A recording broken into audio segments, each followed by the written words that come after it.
Uma instituição que é orgulho de Pernambuco está completando 80 anos.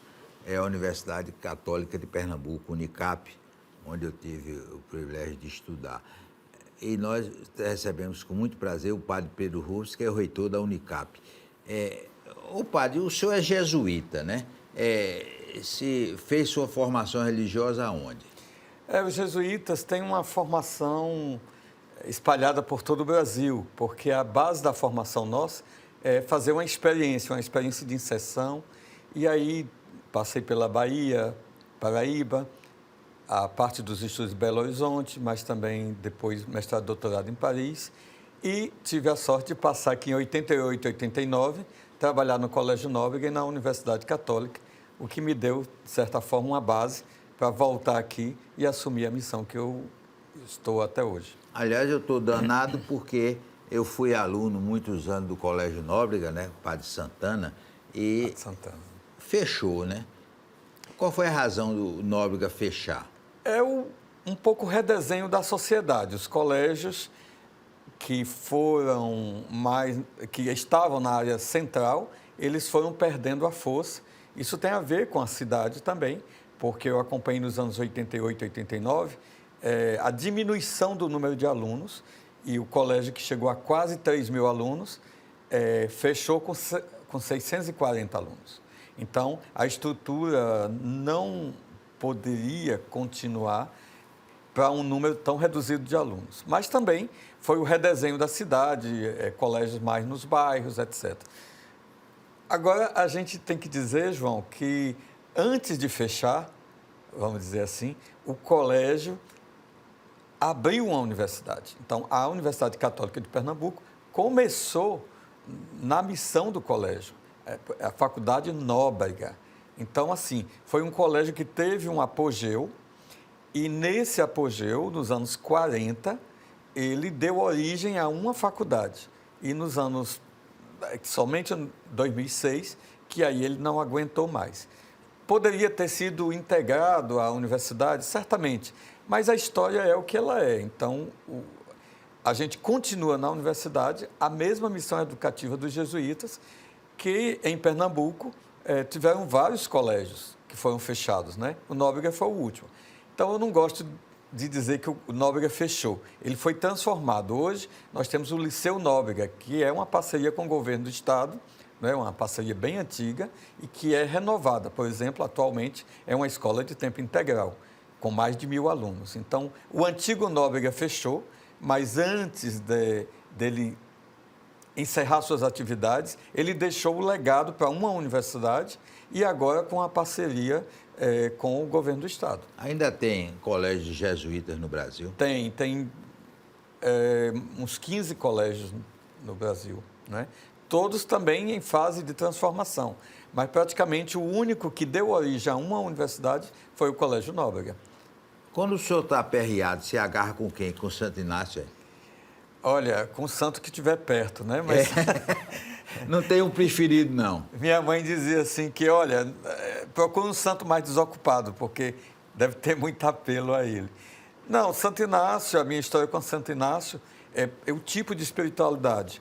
Aquele cavaleiro medieval, de certa forma cheio de força de vontade, ele entende que o mundo precisaria de um outro tipo de ordem religiosa, que é uma ordem mais apostólica, mais voltada para a missão direta, para o trabalho direto, que pode ser a partir de qualquer segmento, de qualquer investimento ou empreendedorismo, não é? Então, os colégios e as universidades passaram a ser um lugar privilegiado, o que não estava digamos, na origem dos jesuítas, mas passaram a ser um lugar privilegiado de inserção na sociedade e de prestação de serviço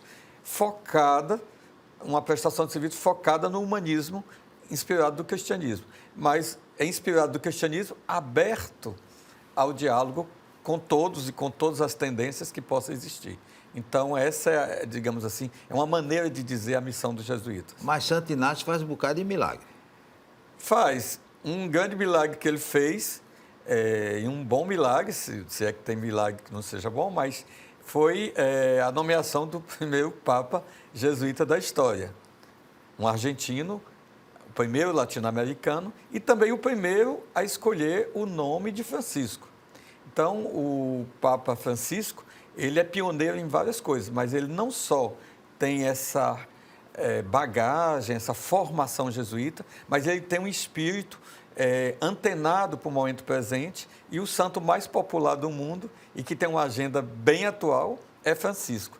Então, a escolha do nome foi também um programa. E um santo reformador. Francisco é um santo da reforma, um santo da irreverência da liberdade, que apostou no valor dos empobrecidos, não é? E no amor de Deus por eles. Então, o Papa Francisco, ele concilia aquilo que tem melhor, digamos, nas espiritualidades inspiradas do cristianismo, mas ele tipicamente, vamos dizer, no seu estilo, tipicamente jesuíta, na forma de decidir, de governar, mas ele é inspirado, muito inspirado no testemunho de Francisco de Assis e na agenda de Francisco de Assis. O jesuíta também foi quem criou aqui em Pernambuco o primeiro santuário de Nossa Senhora de Fátima no mundo, né? Sim. Lá junto do Colégio Nobre. Sim. Né? Isso por uma razão histórica. Um jesuíta, Padre Aparício, era confessor de uma das videntes.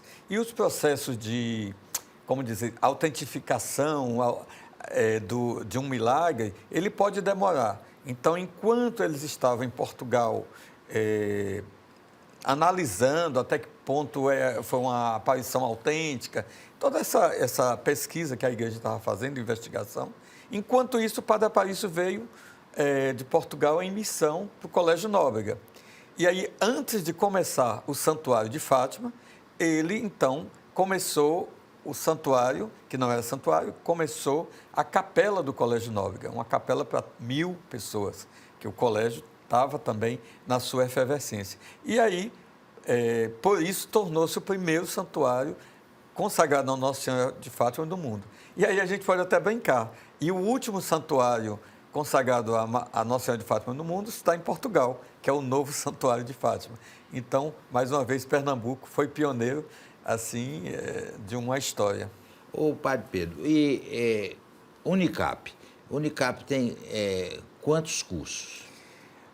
39 cursos presenciais e, em plena pandemia, nós nos lançamos no mundo EAD e tem mais 7 cursos na modalidade EAD. Qual é o critério para a Unicap ter um quadro docente de tanta categoria como tem? Primeiro, João, a gente tem que fazer uma distinção que no Brasil, na hora do marketing, assim, não sei se dá para perceber. Nós temos faculdades, nós temos centros universitários e nós temos universidades. Então, as exigências para cada uma dessas categorias é bem diferente. Então, não preciso dizer que um centro universitário tem uma menor exigência do que uma universidade. Então, na verdade, além da história da Católica, de perseguir uma excelência acadêmica, a qualidade do serviço, ela é forte na inserção social, na prestação de serviços e também no humanismo, no debate humanístico, ela também, em pouco tempo, aquela faculdade Nóbrega de 1943, em 1951, ela já era uma universidade. Então, assim, foi um salto qualitativo em anos bem difíceis, sobretudo aqui no Nordeste. Então, foi comemorado no Rio de Janeiro, só, o Nordeste tem saída. Já tem uma capital no Nordeste que tem 2 universidades, a Federal e a Católica. Então, depois, as exigências para manter o título de universidade foram aumentando. Então, a Universidade Católica é uma universidade de sentido pleno, com todas as exigências de lei, o que tem mais de 2/3 dos professores com mestrado e doutorado, né? Tem que entrar na pesquisa, né? Ensino, pesquisa e extensão, mas aí o foco para ser universidade tem que estar na pesquisa. E, além dela ter galgado esse patamar de universidade, ela, já com 2 avaliações institucionais feitas pelo MEC, com muito rigorismo de estrutura, corpo docente, a satisfação dos estudantes, Reitor. empregabilidade. Eu acho que o reitor não entra, não. Então, a Católica, por 2 vezes, já alcançou a nota máxima, na primeira e na segunda avaliação do MEC. Então, ela é uma universidade não só de todo direito pleno, né? Mas ela tem o maior conceito que uma universidade pode ter no Brasil. Isso é muito trabalho, isso é muito investimento, muita paixão, e aí, nesse sentido, a Católica de Pernambuco é genuinamente pernambucana. Né? A Católica tem vestibular ou é Enem? Tem vestibular. Até uma pergunta interessante que você faz, porque nós fomos uma das primeiras instituições, se não a primeira, a aderir ao Enem. Eu disse, olha, o futuro está aí, não vai mais precisar vestibular. Mas, por incrível que pareça, o vestibular da Católica tornou-se uma instituição de credibilidade. Então, até hoje, a gente mantém o vestibular. Eu confesso que eu imaginava que ele iria desaparecer, mas somente nas inscrições, eu acho que não chegou a 10%, é 5% ou 7% que preferem a nota do Enem.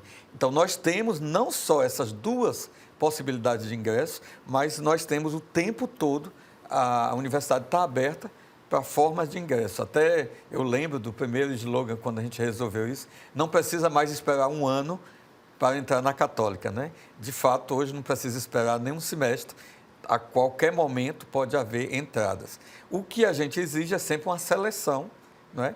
Que não precisa a pessoa concorrer com todo mundo, mas ela tem que ter o nível para entrar no mundo universitário. E quais são os cursos mais procurados? Olha, hoje vamos falar assim, em termos de escolas e depois eu falaria de curso. A universidade, em plena pandemia, ela fez uma reorganização que a gente chama tanto acadêmica como administrativa. Então, ela saiu do sistema de centros por áreas do conhecimento e passou ao regime de escolas. O que é o regime de escolas? A integração entre graduação e pós-graduação é bem maior. E aí nós temos 6 escolas, né? Vamos ver, escola que deu origem praticamente à universidade, escola de educação e humanidades. Depois nós temos uma grande escola de ciências jurídicas, que não tem só o curso de direito, mas tem agora direito digital, etc. Na área de tecnologias, nós fizemos um convênio com uma instituição francesa ligada aos jesuítas, Institut Catholique Arts et Métiers, que é toda a parte de engenharias e inovação, e a Unicap Cantec, que é essa parte das engenharias, arquiteturas, e tem um curso super inovador, primeiro do Brasil, que está sendo, inclusive, avaliado agora mesmo, e a gente, pela inovação desse curso, a gente chama Engenharia da Complexidade. A sociedade se tornou tão complexa que a profissão do engenheiro também tem que assumir essa complexidade. Depois, na área a escola de comunicação e toda a questão da... deixa eu ver o que eu esqueci. Saúde, que foi a escola, digamos assim, que foi crescendo e com o curso de medicina, aprovado em 2014, então essa escola de saúde tem uma grande expectativa, inclusive ela está destinada para abrigar essa escola, o Campus Nóbrega. Hoje, o antigo Colégio Nóbrega, nós esperamos 10 anos achando que ele poderia ser reabilitado. Infelizmente, ele não foi, mas aí a gente tem o liceu em parceria com o Estado, o Liceu Nóbrega, guardamos o nome, e aquele lugar onde nasceu a universidade, agora também é um campus da universidade, que é o campus, nós chamamos Campus Nóbrega, onde está o santuário, mas também está o Palácio da Soledade, que o bispo, então, teria saído do palácio para poder os jesuítas começarem a universidade, e que é o nosso Museu de Arqueologia e Ciências Naturais, onde tem a reconstituição. A professora Janete fez uma grande descoberta nas Furnas do Estrago, no Brejo da Madre Deus, e isso tudo está na Católica, e aí tem um conjunto de esqueletos, vamos dizer assim, que com mais de 2.000 anos. Então, a gente entra aí numa pré-história de Pernambuco. E nós tivemos a reconstituição de um dos esqueletos, o mais famoso, que é o flautista. Então, a reconstituição desse flautista fez aparecer o rosto do primeiro pernambucano que se tem notícia. Aí depois tinha um esqueleto menor que se pensava ser de uma criança. É a primeira mulher pernambucana que se tem notícia, então vale a pena visitar. Depois do intervalo, nós vamos continuar conversando com o padre Pedro Rubens, que é reitor da Universidade Católica de Pernambuco.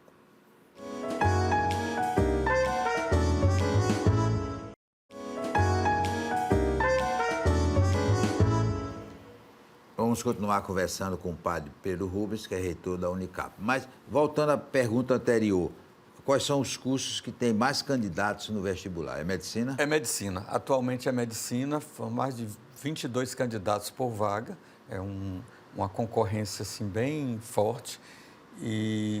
Então é o curso que tem mais candidatos. Depois, direito é muito procurado, mas tem mais de 2.200, 2.300 alunos. Então é o maior curso da universidade em número de alunos. Mas ele, como tem muitas vagas, então não aparece uma concorrência tão forte. Mas E depois tem a administração, é um curso ainda bastante procurado na universidade. O curso de comunicação tem um destaque e uma qualidade muito grande. O curso de fotografia, apesar de não ter tanta procura, mas é um dos melhores do Brasil, está na nota máxima. É um curso que a gente tem muita estima. E esse curso, Unicap Cantec, ele está começando agora, está sendo até avaliado, e é o curso mais inovador que a gente tem, que é formar um engenheiro não para uma especificidade, mas para a complexidade da realidade e do mundo. Mas a Faculdade de Direito da Unicap sempre tem um dos maiores índices de aprovação no exame da OAB. É verdade. A gente acompanha e é um curso que também tem nota máxima, nota 5. Não é? É um curso que tem um corpo docente bem consolidado, inclusive porque a maioria dos que são professores hoje e a gente tem a escala completa, até o doutorado, né? Então, ensino, pesquisa e extensão bem consolidados.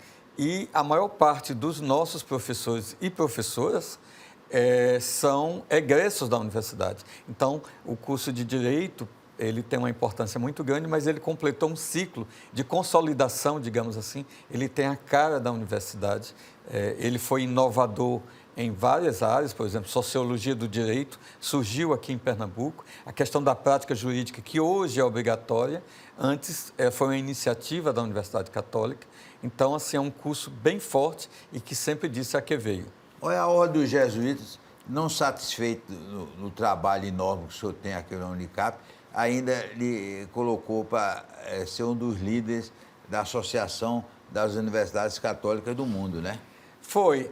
Não foi nem a culpada, nem foi a ordem, porque é uma eleição. Então, foi uma eleição em São Paulo, em 2012, mais de 200 instituições católicas associadas, a Federação Internacional de Universidades Católicas, e aí eu tive a honra de ser o primeiro brasileiro a ser eleito presidente. É uma instituição que hoje, no ano que vem, vai completar 100 anos, e eu tive aí 2 mandatos, que é o máximo que a gente pode ter. Agora a gente vai ter um encontro com o Papa em janeiro para celebrar o centenário dessa federação e foi muito importante para a Católica e para mim foi importante como experiência, né? A gente não tem... a presidência não é um lugar de chefia, mas é um lugar de coordenação, de incentivo, e a gente... Quer dizer, eu pude aprender muito e foi muito importante a universidade ficar por 2 mandatos na presidência, cuja sede está em Paris e surgiu em 1924 e depois do pós-guerra foi, digamos assim, reconhecida pela Igreja. Agora tinha uma vantagem, o senhor de vez em quando tinha que fazer uma reunião em Paris, né? Pois é. Fazia o sacrifício de ir para Paris, né? É um lugar que me é familiar, não por tudo que Paris e a França têm, mas porque eu fiz minha formação de mestrado e doutorado lá, então sempre é uma oportunidade de voltar, de reencontrar jesuítas, amigos, né? E também refazer a história do tempo de estudantes. Todas as universidades comandadas pelos jesuítas são tão boas quanto a Unicap? Olha, pergunta difícil. Eu não sei, fica difícil comparar, mas todas elas têm uma dinâmica que cada uma é avaliada por diversos critérios. Aqui nós temos a Unicinos, lá no Rio Grande do Sul, nós temos um centro universitário da FEI, no ABC Paulista, e cada vez uma instituição, e a PUC-Rio, que é confiada aos jesuítas, sendo da arquidiocese. Então, em cada lugar, ela tem um perfil e uma maneira de ser. Mas o que eu diria que caracteriza assim, uma instituição jesuíta de educação superior? Eu acho que a interação teoria-prática faz parte da pedagogia, um público que é formado a partir da inquietude.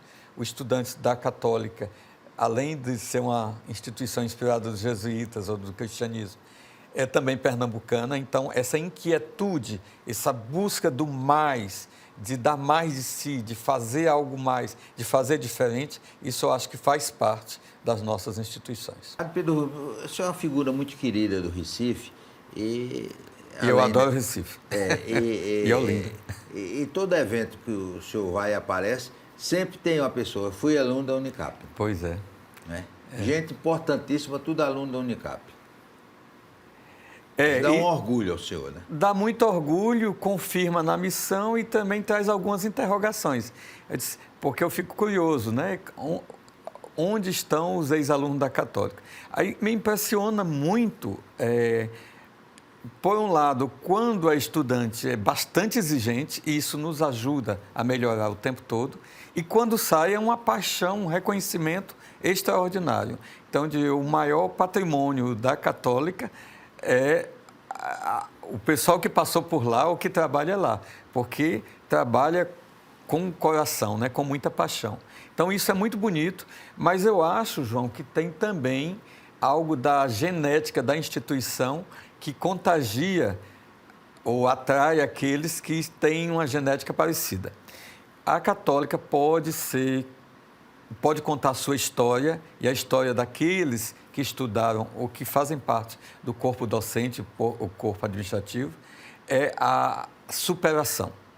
Eu acho que essa é a genética da Católica. E isso eu reconheço nos estudantes, nos alunos e nos ex-alunos, estudantes, homens e mulheres que passam por lá. Então, tem, assim, uma garra para superar. Então, a partir dessa... Parece que as dificuldades da vida passam a ser desafios, tanto para a instituição, mas também eu vejo isso em cada ex-aluno que eu encontro. Não só feliz de estar realizado, não só agradecido pela instituição, mas também formado nessa dinâmica de superar dificuldades, superar desafios e ter que fazer um diferencial em qualquer lugar que esteja. E a gente acredita que esse diferencial não só é profissional, mas a gente acredita que é um diferencial também no grau de humanidade e de humanismo que essas pessoas acabam adquirindo, ou então que a instituição acaba contribuindo na formação de tanta gente. Agora, alguns alunos que procuram o senhor, não é só com o reitor, é o padre também, né? O padre dá os conselhos... Entra o lado religioso? Entra. E até quando me perguntam assim, como é que o senhor prefere ser chamado? Isso depende da situação. Se eu estou na sala de aula, eu preciso ser chamado de professor. Estou na reitoria, tenho que vestir a missão, então reitor, né? Outros lugares pode chamar, quer dizer, eu sou padre também, e outras vezes apenas de Pedro, o Pedrinho. Confessa as pessoas, confessa? Confesso, só não as pessoas que trabalham na instituição, porque tem uma regra jesuíta que a gente deve guardar uma certa isenção. Dá umas penitências pesadas ou é bonzinho? Aí só conferindo. Não, hoje, na verdade, João, essa questão da penitência, a gente precisa, nós todos como cristãos, redescobrir o valor da confissão. E o valor da confissão não é a penitência. Na verdade, um bom confessor é aquele que sabe colocar na balança a penitência, que ajude a pessoa a sentir-se realmente perdoada e também a recomeçar, a ter força para recomeçar. Então, a penitência não é algo para poder punir a própria pessoa, mas para poder fazê-la caminhar, né? Então, tem algo a descobrir no sacramento da penitência, que talvez assim, a gente ficou com um imaginário muito forte e como se fosse penitência e punição. A Unicap deu o título de honoris causa a um cardeal, né? Um cardeal que escreveu o livro com Maria Letícia, como é o nome dele? Sim, José Tolentino Mendonça. Ele diz que ele vai ser papa, ele é candidato a papa. Aí eu já não posso dizer. Há rumores. Quando é que ele vem receber o título dele? Dia 25 de janeiro ele estará no Recife. Nós não tem nem uma semana que nós fechamos essa data com ele. Ele vem, é dia de São Paulo, a grande festa, e ele é grande conhecedor de São Paulo. Aí tem que levar o arcebispo, que é Paulo, né? O arcebispo. Que é Paulo. Isso. Então, Dom Tolentino, ele era professor da Católica Portuguesa de Lisboa, foi aí que nos conhecemos, em 2008. E aí, ele me deu um livro de presente, eu li de Lisboa para cá, sem parar. Quando cheguei aqui, de cabo a rabo. De cabo a rabo. E aí liguei para ele, ele disse assim, você tem que vir aqui. Então, a Universidade Católica foi a primeira do Brasil a convidar José Tolentino. E desde então ele disse, sou professor convidado da Unicap. Ele é um grande poeta, ele é conhecido em Portugal como poeta. E ele tem um trabalho maravilhoso, que é ler a Bíblia com os olhos de um poeta, né? E reinterpretar a Bíblia de forma poética. Então, ele defende nos seus escritos que a Bíblia é o maior código de símbolos, código de linguagem do mundo ocidental. Então, a tal ponto que uma pessoa que não conhece nada da Bíblia, se for visitar um museu do Louvre, ou de Madrid, ou em qualquer lugar, percebe só a metade da história das obras que está vendo. Então, ele coloca a Bíblia dentro não somente o livro mais lido no mundo, mas também esse código cultural. E é muito bonito. Aí o encontro dele com Zé Paulo Cavalcante e Maria Letícia saiu um tema que é muito caro a ele, que é a questão de um Deus que está em tudo, inclusive na cozinha. Aí, Maria Letícia, durante 10 anos, fez uma bela pesquisa e saiu esse belo livro, Na Mesa de Deus. Né? A Mesa de Deus. Olha, nós temos aqui dois presentes, Nelson Bezerra mandou, porque às vezes o senhor vai lá trabalhar, não tem tempo de almoçar, aí verdade. Pode levar a comidinha lá. E para tornar a vida mais doce, biscoitos e bolachas da Capricho, que são muito obrigado. Duas instituições muito ligadas a Pernambuco, que também se orgulham muito com o Unicap. Nós queremos agradecer ao padre Pedro Rubens, que, como eu já disse, faz um trabalho fantástico na Universidade Católica de Pernambuco, um dos maiores orgulhos do nosso estado. Forte abraço e até amanhã, se Deus quiser.